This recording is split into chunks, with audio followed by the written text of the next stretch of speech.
ప్రస్తుత ఖరీఫ్ సీజన్ నుంచి రైతులకు వరి పంటకు క్వింటాకు 500 చొప్పున బోనస్ ఇవ్వాలని ప్రభుత్వం నిర్ణయించిన నేపథ్యంలో రాష్ట్రం మొత్తం మీద ఎంతమంది రైతులకు లబ్ధి కలుగుతుందనే లెక్కల్లో ఆఫీసర్లు నిమగ్నమయ్యారు. ఈ సీజన్లో జిల్లాల వారీగా వరి సాగు విస్తీర్ణంపై వివరాలు సేకరించిన వ్యవసాయ విస్తరణ అధికారులు తాజాగా వరదలతో ఎంత పంట నష్టం జరిగిందో కూడా అంచనా వేస్తున్నారు.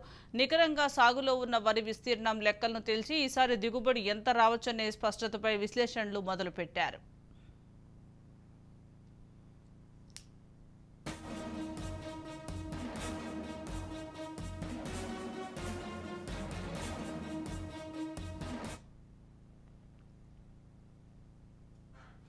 ఎన్నికల్లో ఇచ్చిన హామీని అమలు చేయడానికి ప్రభుత్వం రెడీ అవుతున్న నేపథ్యంలో కొనుగోలు కేంద్రాల్లో రైతులు సన్న రకం వడ్లను విక్రయించగానే బోనస్ పేరుతో వారి ఖాతాల్లో డబ్బును జమ చేయాలని భావిస్తోంది. దీన్ని ఒక పండుగలాగా నిర్వహించాలనే అభిప్రాయంతో ఉంది. రైతులకు నెల రోజుల వ్యవధిలోపే 2 లక్షల పంట రుణాలను మాఫీ చేసిన అంశంతో పాటు బోనస్ను కూడా విస్తృతంగా జనంలోకి తీసుకువెళ్లాలని ఆలోచిస్తోంది. ఇక 3 రోజుల క్రితం జరిగిన కేబినెట్ భేటీలో వరి పంటకు బోనస్ ఇవ్వాలనే నిర్ణయం జరిగింది.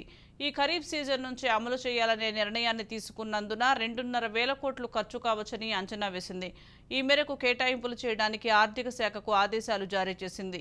పంట కోతలు ప్రారంభమై ప్రభుత్వ కొనుగోలు కేంద్రాలకు పంట రావటం మొదలయ్యే టైంకు ఫండ్స్ సిద్ధం చేయడంపై ఫైనాన్స్ డిపార్ట్మెంట్ దృష్టి పెట్టింది.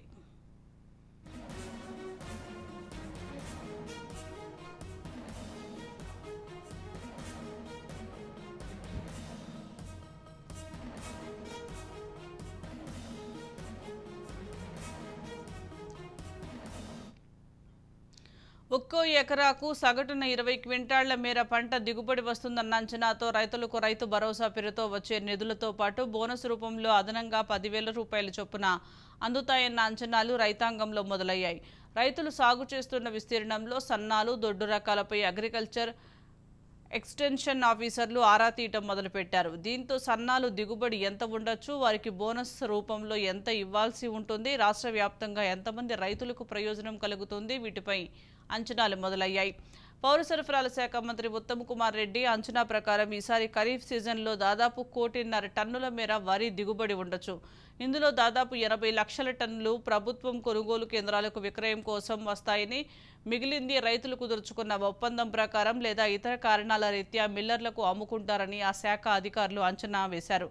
కొనుగోలు కేంద్రాల్లో విక్రయించే వడ్లకు మాత్రమే 500 రూపాయలు బోనస్ వర్తించనున్నందున ఇందులో సన్న రకం వడ్లు ఎన్ని టన్నులున్నాయన్న లెక్కలపై స్పష్టత రావాల్సి ఉంది. వ్యవసాయ శాఖ ప్రాథమిక స్థాయిలో ఇచ్చిన లెక్కల ప్రకారం దాదాపు 50 లక్షల టన్నుల మేరకు సన్న రకం వడ్లు కొనుగోలు కేంద్రాలకు రావచ్చని తేలింది. ఆ ప్రకారం ప్రభుత్వం కేటాయించనున్న 2.5 కోట్ల రూపాయలు సరిపోవచ్చని అంచనా. ఇక మరికొన్ని రోజుల తర్వాత నిర్దిష్టమైన గణాంకాలు అందుబాటులోకి వస్తే అదనపు నిధులపై ప్రభుత్వం నిర్ణయం తీసుకుంటుంది.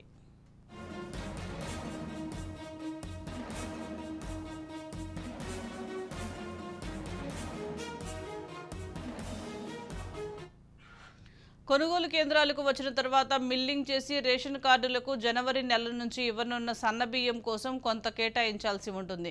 ఇది దాదాపు 35 లక్షల టన్నులు ఉండవచ్చని ప్రాథమిక అంచనా. మొదటిసారి సన్నవడ్లకు రేషన్ దుకాణాల ద్వారా సరఫరా చేస్తున్నందున ఇప్పటి వరకు పంపిణీ అయిన దొడ్డు రకం బియ్యంతో పోలిస్తే ఈసారి కేటాయింపు పెంచాల్సి రావచ్చనే అభిప్రాయమూ ఉంది. రాష్ట్రంలో సుమారు 89 లక్షల వైట్ రేషన్ కార్డులుండగా వచ్చే నెల చివరి నాటికి మరికొన్ని కొత్తవి మంజూరు కానున్నాయి. ఈ లెక్కలు కొలిక్కి రావడంతో పాటు సన్నబియ్యం ఇస్తున్నట్లు ప్రభుత్వం ప్రకటించగానే ఇంతకాలం బియ్యం తీసుకొని కుటుంబాలు కూడా ఈసారి కొంటారనే అంచనాలు ఉన్నాయి. ఇక ప్రభుత్వ పాఠశాలలు, సంక్షేమ హాస్టళ్లు, గురుకుల విద్యా సంస్థలు తదితర అవసరాలకు మరికొంత పక్కన పెట్టాల్సి ఉంటుంది. పంట కోతలు ప్రారంభమయ్యే నాటికి ఈ లెక్కలన్నీ పక్కాగా తేలనున్నాయి.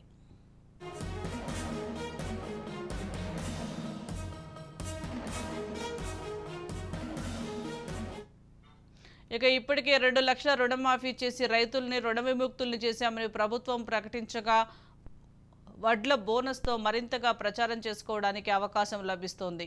రైతు వేదికల ద్వారా దీన్ని విస్తృతంగా జనంలోకి తీసుకువెళ్లాలనే ఆలోచన ఉంది. వ్యవసాయాన్ని పండగలాగా చేశామని ఇప్పటికే స్పష్టం చేసిన రాష్ట్ర సర్కార్ వడ్ల బోనస్ అంశంతో మరింత పాపులారిటీ వచ్చే అవకాశం ఉంది. త్వరలోనే వరి సాగు విస్తీర్ణం, రానున్న దిగుబడి, అందులో సన్న రకం వడ్ల ఉత్పత్తి, ప్రభుత్వ కొనుగోలు కేంద్రాలకు వచ్చే ధాన్యం, సన్నాలు క్వాంటిటీ ఎంత, వీటిపై వచ్చే స్పష్టతకు అనుగుణంగా బోనస్ కోసం ప్రభుత్వం వెచ్చించాల్సిన ఫండ్ విషయంలో నిర్ణయం జరగనుంది. దీనికి సంబంధించి మరింత సమాచారం తెలంగాణ బ్యూరో చీఫ్ మహేందర్ అందిస్తారు. మహేందర్.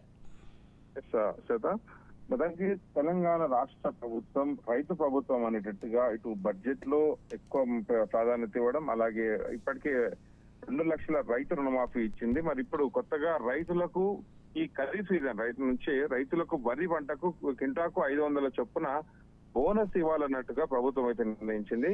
మరి ఈ నేపథ్యంలో రాష్ట్రంలో మొత్తం మీద ఈ లబ్ధి కలుగుతుందనే లెక్కల్లో ఇప్పటికే సంబంధించినటువంటి ఆఫీసర్లు అయితే నిమగ్నమయ్యారు. మరి ఈ సీజన్ లో జిల్లాల వారీగా వరి సాగు విస్తరణపై పరిష్కరించాలని, ముఖ్యంగా వ్యవసాయ విస్తరణ తాజా వరదలతో ఎంత పంట నష్టం జరిగిందో కూడా అంచనాలు వేయాలని కూడా ప్రభుత్వం అధికారులకైతే అంచనా వేస్తున్నారు. మరి ఈ నికర సాగులో ఉన్నటువంటి వరి విస్తీర్ణంలో లెక్కలకు తేల్చి ఈసారి దిగుబడి ఎంత రావచ్చో ఆ స్పష్టతపై కూడా ఇప్పటికీ విశ్లేషణలు మొదలు పెట్టాలని, ఎన్నికల్లో ఇచ్చిన హామీని అమలు చేయడానికి ప్రభుత్వం సిద్ధంగా ఉన్నట్టుగా ఈ నేపథ్యంలో కొనుగోలు కేంద్రాల రైతులు అలాగే సన్న రకం వడ్లను విక్రయించేలాగా బోనస్ పేరుతో వారి ఖాతాల్లోకి డబ్బులు జమ చేయాలని భావిస్తుంది ప్రభుత్వం. దీన్ని ఒక పండగలాగా నిర్వహించాలనే అభిప్రాయంతో ఉన్నది. అలాగే రైతులకు నెల రోజుల వ్యవధిలోపే 2 లక్షల పంట రుణాలను మాఫీ చేసిన అంశంతో పాటు ఈ బోనస్ ను కూడా విస్తృతంగా జనాలకు తీసుకెళ్లాలి. అదేవిధంగా స్థానిక ఎలక్షన్స్ కూడా వస్తున్న నేపథ్యం, ఎన్నికలు కూడా వస్తున్న నేపథ్యంలో మరి దీన్ని కూడా ఒక అడ్వాంటేజ్ గా వాడుకోవాలి, ప్రచారం చేయాలి, మాది రైతు ప్రభుత్వమేనని ప్రజలు విశ్వసించాలి అన్నట్టుగా అయితే ప్రభుత్వం ముందుకెళ్తుంది. 3 రోజుల క్రితం జరిగిన ఈ కేబినెట్ దాదాపు వరి పంటకు బోనస్ ఇవ్వాలనే నిర్ణయం అయితే జరిగింది. మరి ఈ ఖరీఫ్ సీజన్ నుంచి అమలు చేయాలనే నిర్ణయాన్ని అయితే తీసుకున్నందుకు 2.5 కోట్ల ఖర్చు కావచ్చని కూడా ఒక అంచనాకైతే వచ్చింది ప్రభుత్వం. మరి దీనికి సంబంధించి కేటాయింపు చేయడానికి కూడా ఆర్థిక శాఖకు ఆదేశాలు అయితే జారీ అయ్యాయి. మరి పంట కోతలు ప్రారంభమై ప్రభుత్వ కొనుగోలు కేంద్రాలకు పంట రావడం మొదలయ్యే టైంకు ఈ బోనస్ ఈ ఫండ్స్ అన్ని కూడా సిద్ధం చేయడంపై ఫైనాన్స్ డిపార్ట్మెంట్ దృష్టికి తీసుకెళ్ళింది. మరి ఒక్కో ఎకరానికి సగటున 20 క్వింటాళ్ల మేర పంట దిగుబడి వస్తున్న అంచనాలతో రైతులతో ఇది భరోసా పేరుతో ఇచ్చే బోనస్ రూపంలోనూ అదనంగా 10,000 చొప్పున అందుతాయన్న అంచనాలు అయితే రైతాంగంలో మొదలై మరి రైతులు సాగు చేసిన విస్తీర్ణంలో సన్నాలు దొడ్డు రకాలపై కూడా ఈ అగ్రికల్చర్ ఎక్స్టెన్షన్ ఆఫీసర్ కూడా ఆరా తీయడం అయితే జరుగుతుంది.